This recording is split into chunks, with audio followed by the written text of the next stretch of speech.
الرحمن الرحیم۔ یہ میرے ہاتھ میں وفاق المدارس العربیہ پاکستان کا رسالہ ہے۔ اس میں ایک مضمون لکھا ہوا ہے تلاش معاش یا کار نبوت۔ یعنی اس مضمون میں جدید فضلاء جو مدرسے سے فارغ ہو رہے ہیں، فارغ التحصیل طلباء، عالمیہ کا کورس کیا ہو یا انہوں نے قرآن پاک حفظ کیا ہو، تو یہ ان کے لیے اچھی چیز ہے۔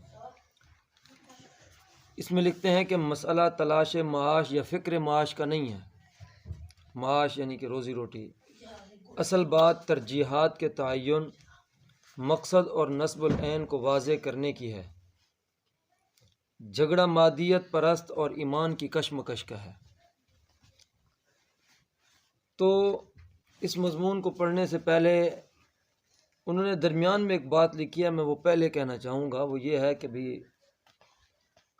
دینی مدارس میں پڑھنے کے لیے، یعنی عالمیہ کا کورس کرنے کے لیے، دینی کتب پڑھنے کے لیے اگر کوئی آدمی مجبوری کے طور پر مدارس میں پھنس جائے اور کوئی آدمی یہ کہے کہ اب میں اس راستے پہ آ گیا ہوں جس راستے پہ مجھے نہیں آنا تھا، اس میں وہ مخاطب نہیں ہے۔ یعنی وہ بہرحال جو مجبور ہیں وہ اپنے طور پہ کام کرتے رہیں، یہ اس چیز کے مخاطب نہیں ہیں۔ اصل مخاطب وہ طلباء کرام ہیں، وہ لوگ ہیں جو اپنی مرضی سے، اپنی خواہش سے اور دینی خدمت کو زندگی کا مقصد بنانے کے لیے مدارس میں داخل ہوتے ہیں، لیکن بعد میں احساس کمتری کا شکار ہو جاتے ہیں۔ اصل مخاطب جو ہے وہ طلباء کرام ہے۔ اب دیکھیں وہ کیا کہتے ہیں۔ فرمایا کہ جب کوئی شخص حصول علم کے لیے دینی مدارس کی آغوش میں آتا ہے، زندگی کے 10-12 برس مسلمانوں کے تعاون اور چندہ زکوٰۃ خیرات سے اپنی تعلیم مکمل کرتا ہے، قوم جو اس کی کفالت کرتی ہے وہ ایک بڑی ذمہ داری اور بڑے نصب العین کے تحت اس کی کفالت کرتی ہے۔ یعنی قوم اس لیے مدارس کے طلباء کو چندہ دیتی ہے، زکوٰۃ دیتی ہے، خیرات دیتی ہے، اپنا پیسہ دیتی ہے تاکہ یہ لوگ علم دین حاصل کریں، پھر معاشرے کے اندر ایک مثبت کردار ادا کریں۔ یعنی دین کی تعلیم، دین کی تبلیغ کی ذمہ داری یہ لوگ کیا کریں، اٹھائیں۔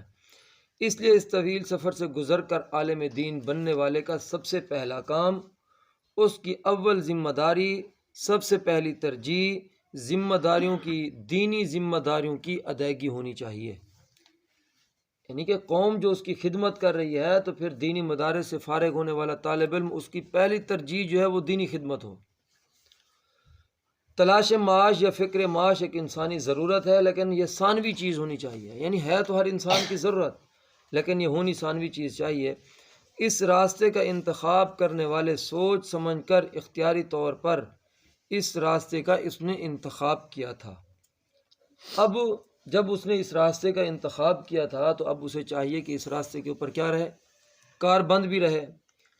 ہاں، اگر کوئی مجبوری میں اضطراری طور پر اس لائن میں آ گیا تھا، اب اسے غلطی کا احساس ہو گیا کہ وہ غلط جگہ پر، غلط راستے پر آ گیا تھا یا اس لائن پہ نہیں آنا چاہتا تھا، تو یہ الگ بحث ہے، الگ موضوع ہے۔ تو ایسے لوگ ہماری اس گفتگو کے مخاطب نہیں ہیں۔ لیکن جو عالم ہونے کا دعویٰ کرتے ہیں، پیغمبرانہ وراثت اور نیابت کے اعزاز سے دستبردار ہونے کے لیے تیار نہ ہوں اور اپنی زندگی کسی عظیم کاز اور مشن کے لیے صرف کرنا چاہتے ہیں، تو انہیں صرف فکر معاش یا تلاش معاش تک محدود نہیں رہنا چاہیے۔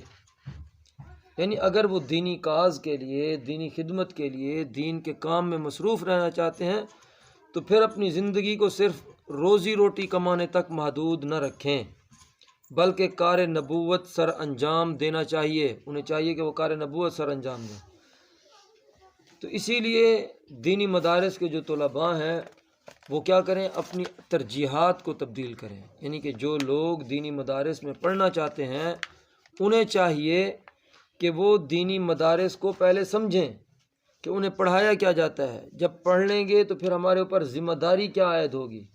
تو اسی لیے ہر آدمی جو ہے جس کا بچہ نہ پڑھے یا کوئی ایسے وہ کہے کہ بس میں اپنی زندگی کے 10-12 سال مدرسے میں گزار لوں، اس آدمی کو چاہیے کہ مدرسے میں نہ آئے، بلکہ جو مدارس میں آئے تو وہ اپنی ذمہ داریوں یعنی کہ پڑھنے کے بعد جو اس کے اوپر ذمہ داریاں لاگو ہوتی ہیں ان ذمہ داریوں کو اگر نبھا سکے تو پھر مدرسے میں آئے۔